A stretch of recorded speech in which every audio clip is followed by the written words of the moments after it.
প্রকৃতি আমাদেরকে অনেক কিছুই শিক্ষা দেয়। দেশে যে বৈশ্বিক মহামারী আছে, আমরা চিন্তা করতেছি তৃতীয় বিশ্বযুদ্ধ লাগতে পারে।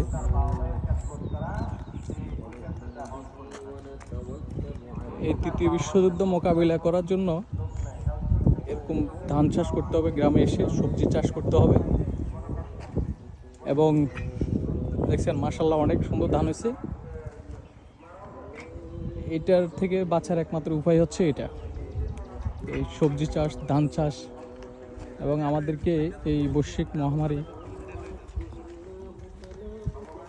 থেকে বাঁচতে হবে।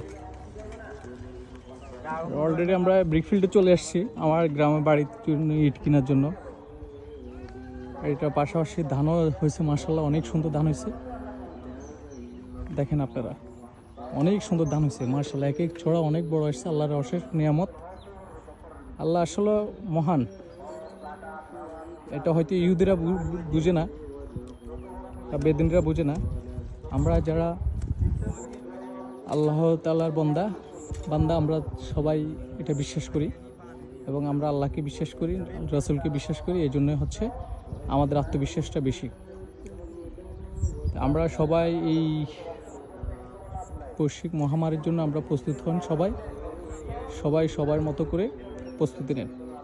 আসসালামু আলাইকুম রহমতুল্লাহ।